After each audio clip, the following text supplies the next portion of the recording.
So Heber was born in 2007 out of the blogging community in Jordan.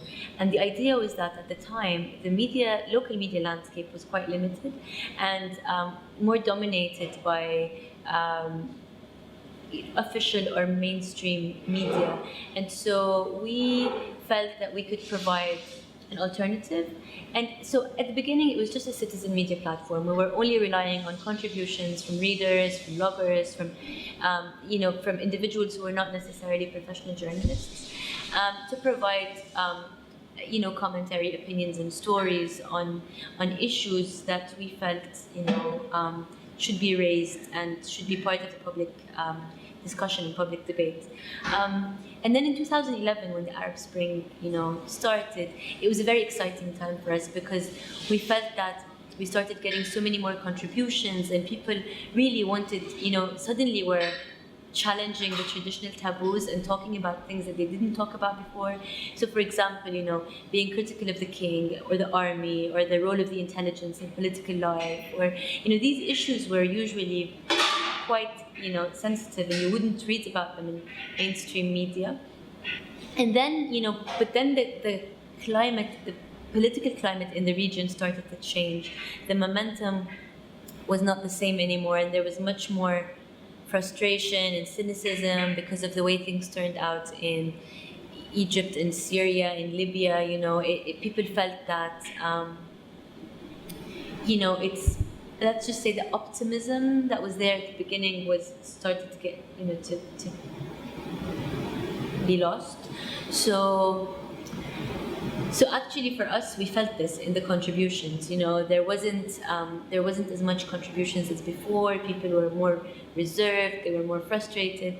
And I think it was at that point that we decided that it's important for us to start not only relying on contributions, but to produce content, and to produce content that is factual, that is informative, that is critical, that is professional, but that can inform and encourage more debate on different issues.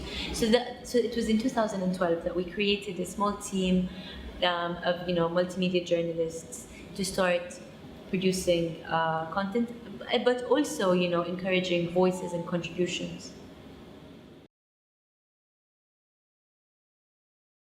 Also, throughout these years, Heber evolved also into not only an online platform, but also a community with a presence on the ground. So we would organize a lot of debates, talks, workshops, trainings, activities that really helped us build a community around Heber. And I feel this is where it's different maybe from websites that only have a presence online.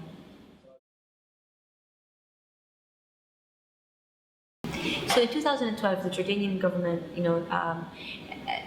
proposed an amendment to the press law to include websites. The press law is problematic, originally in itself as it relates to print media because it requires licensing. Anybody who wants to start any publication has to get a license from the government, and there are conditions to get the license. So then in 2012, they extended the law to include websites and online media. And for us, this was problematic because, first of all, we don't think that anybody should require permission from the government to start a website because, in this day and age, anybody can start a Facebook page or a YouTube channel or, Twitter account and blog and write whatever they want. So to have to get permission really goes against everything that the internet has proven in terms of, free expression and people being able to publish what they want. So, but that's in principle. In practice also, what happens is, so basically the law says if you don't get licensed, the Media Commission, they can block you without even a court order. And so in 2013, more than 300 news websites were blocked in Jordan. And at first, Heber was not blocked with all the news websites. And we thought it's maybe because we're more of a blog, or we were more of a blog at the time. But then a month later, we were blocked. So we decided licensing was not an option for us at the time. So we switched domains. We created a mirror site.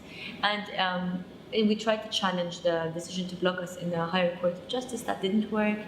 And then a year later, they blocked our alternative domain. So this year, a few months ago, they blocked our alternative domain. Then we switched to another domain. They blocked it. Then we switched to another. They blocked it immediately. So we realized, we don't have any options anymore, because they're persistent in coming after us and blocking us. And they also pressed legal charges against us for not being licensed. So since we ran out of options, we decided, okay, so we think licensing is wrong, but we have no choice except to license. Now, to license, you have to have an editor-in-chief who is a member of the Jordan Press Association and has been a member for 4 years. The Jordan Press Association, they have very strict membership laws, and so it was only 2 months ago that they began acknowledging journalists who work in online media. So today I'll give you an example just about myself. I have a master's degree in journalism. I worked with, a print magazine before. I worked with Reuters in Jordan before. But today, if I want to go and become a member in the JPA, they tell me you need to get training for 6 months. And this training has to be in a licensed and acknowledged media outlet. And so Hibr is not licensed. So until we license, I cannot become a member. And even when we license, I need 6 months to become a member. And then I need 4 years of membership to qualify as editor-in-chief. So technically, it means that the people who can actually be official editors-in-chief of online media, have to come from traditional media, because the Jordan Press Association, people who have been members for 4 years, come from traditional media backgrounds. So you feel that this is also a control mechanism. It's a way to kind of preserve, to make sure that there are gatekeepers on online media. So hopefully we will license soon, but we will still continue to push for changing the law. So traditionally, the taboos in Jordan have been the king, the royal family, the army, the intelligence. And I mean, maybe at some point in 2011 and 2012, maybe we felt that these taboos were challenged, especially in online media.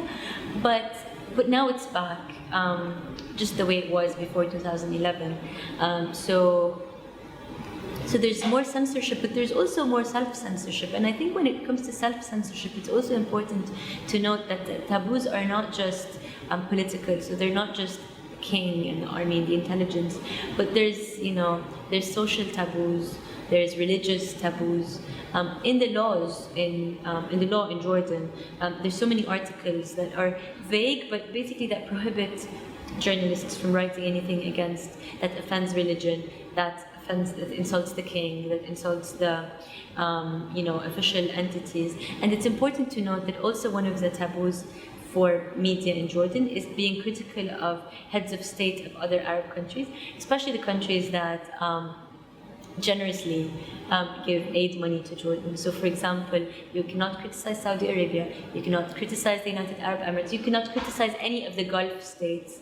I think now they're also getting stricter about publishing anything related to the military because of Jordan's involvement in the coalition against ISIS, and they're really using what's happening in the region, which is of course alarming, but it's also being used to enforce more restrictions and to, they play up this.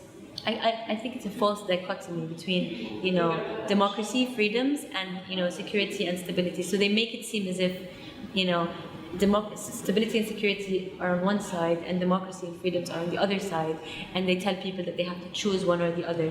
And unfortunately, people are at a point when they're very frightened by what's happening in the region, so they feel like stability is the most important thing.